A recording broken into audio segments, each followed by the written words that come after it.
Mbak tadi kan cerita awalnya dari foto latte art, terus pernah foto street juga, terus akhirnya ke landscape kan Mbak. Sebenarnya apa yang akhirnya udahlah diniatin aja gue di landscape gitu?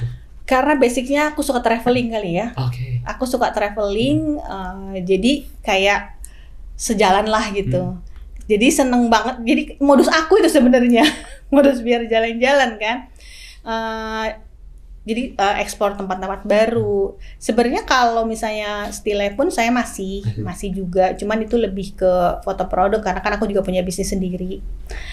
Tapi emang banyaknya di landscape. Tapi aku juga suka HI sih biasanya, human interest. Cuman ya kenapa aku akhirnya landscape? Ya itu tadi suka ke traveling, terus challenging ya. Karena biasanya untuk sampai ke tempat kita moto di landscape itu kan kadang nggak gampang gitu. Jadi kayak ada achievement sendiri gitu. Akhirnya aku bisa sampai tempat itu. Apalagi kalau ngejar sunrise pagi-pagi, subuh-subuh. Tapi ya bener ya. Kadang kalau ngeliat satu tempat tuh pas momennya bagus gitu kan, tuh kayak bersyukur gitu. Aku bersyukur banget bisa ada di sini gitu. Aku bisa ngelihat momen itu langsung dari tangan pertama ya. Kalau yang lain kan lihat foto aku doang kan. Aku lihat langsung foto itu, kadang suka sampai terharu gitu kan ngelihatnya. Nah itu mungkin itu momen-momen itu yang. Tapi pernah sampai ngulang berkali-kali Mbak. Karena kadang-kadang kan udah kita mau ngejar sunrise nih, tiba-tiba hujan atau tiba-tiba berawan gitu kan. Pernah besoknya diulang lagi kan suka gitu. Pernah sampai di tahun ini pun sampai dengan kemarin bulan Mei aku udah 3 kali ke Bromo. Karena nggak puas hasilnya. Yang hasilnya. Pertama belum pas kan. Yang kedua nggak kelihatan Bromonya, kabut gitu. Akhirnya yang ketiga kemarin baru dapet cakep banget. Dia emang katanya sih emang tergantung momen ya, timing juga. Katanya Bromo itu bagus di antara dari Juli sampai September tuh pas bagus. Jadi kemarin pas bulan Juni lah ya akhir itu bagus banget. Alhamdulillah bagus banget. Tapi teman-teman landscaper emang ini ya, Mbak, fotografer yang paling niat di antara yang lain. Iya, militan. Nah Mbak tadi kembali ke soal challenge. Kalau foto landscape kan pasti otomatis lebih mostly di luar ruangan lah ya. Dan kadang-kadang juga menjangkau tempatnya juga nggak mudah gitu. Itu kan resikonya juga gede. Nah biasanya kalau Mbak traveling ada tim atau sendiri?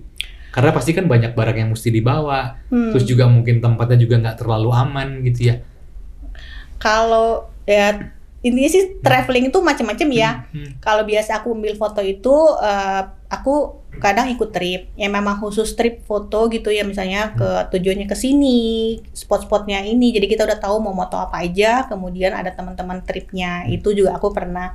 Atau kadang janjian sama teman-teman, jadi misalnya ayo kita ada waktu nih kita ke sini bareng ya, itu paling ya share cost aja gitu kan bareng. Atau misalnya itu trip sendiri, bisa pas lagi liburan bareng keluarga, atau pas kebetulan suamiku kan juga suka tugas keluar. Nah aku suka ikut tugas suami.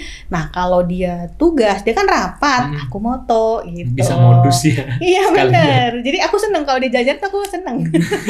nah kalau misalnya pas lagi aku moto sendiri itu, aku nggak mungkin moto sendiri. Aku pasti akan cari teman di yang fotografer lokal gitu ya, yang kira-kira bisa nemuin aku tuh siapa, karena biar mempercepat sama mempermudah aku untuk ngedapetin spot-spot yang bagus. Kalian jadi guide juga ya? Ya betul, kan nggak mungkin aku foto sendirian kan.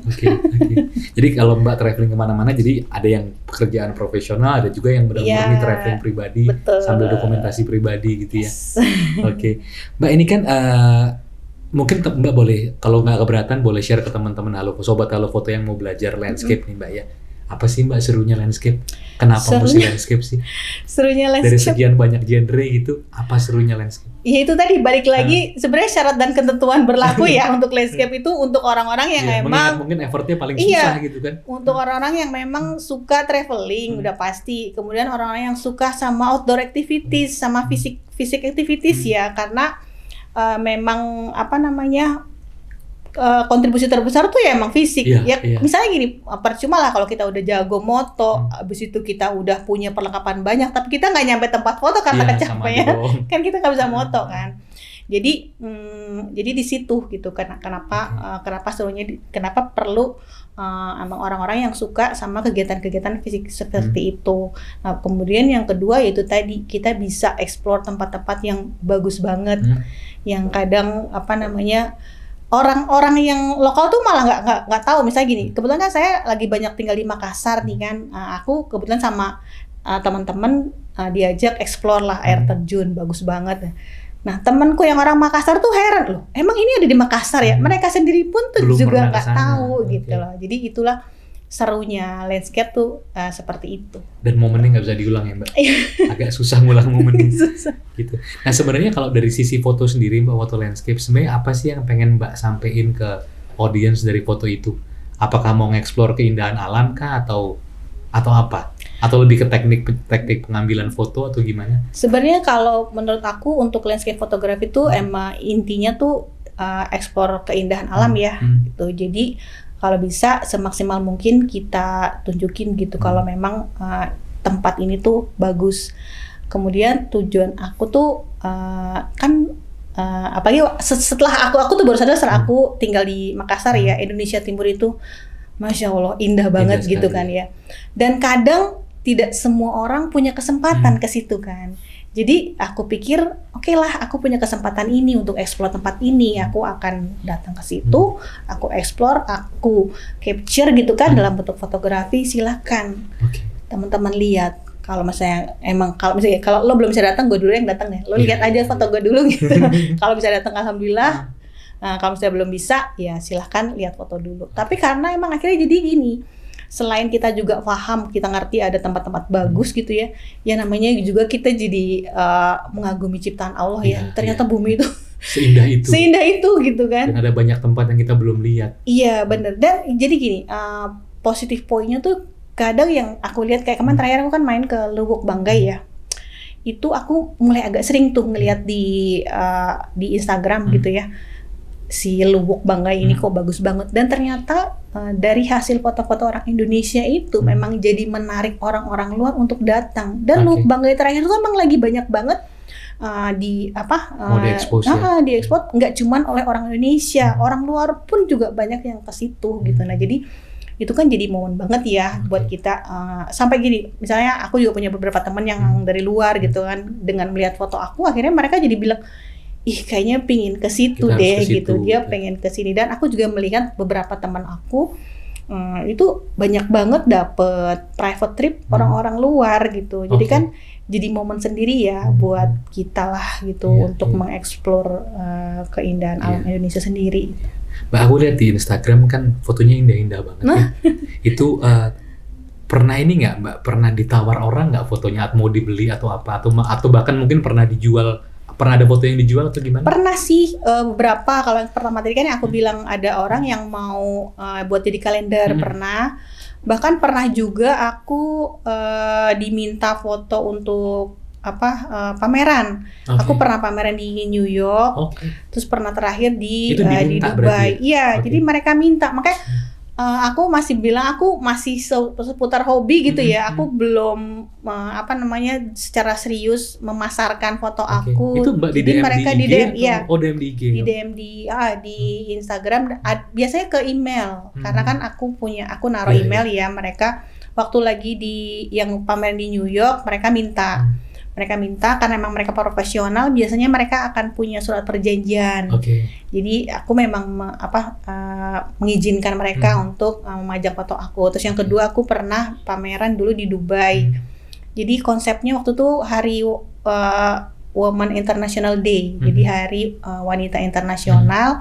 Konsepnya mereka itu mereka membuat pameran foto dari fotografer wanita dunia yang subjeknya juga adalah wanita. Jadi waktu itu ada sekitar berapa ya? Mungkin sekitar 15-an fotografer dari seluruh dunia. Dari Indonesia aku aja. Dan selain dipamerkan, mereka juga minta izin aku untuk dilelang. Jadi foto aku waktu itu dilelang, jadi ada 2 perjanjian waktu itu, perjanjian untuk pamerannya sama perjanjian untuk lelang. Jadi lelangnya tuh karena donasi, mereka 50-50. Alhamdulillah waktu itu laku 43 juta. Itu Mbak yang cetak kirim ke sana? Enggak, mereka yang cetak. Jadi aku cuma kirim.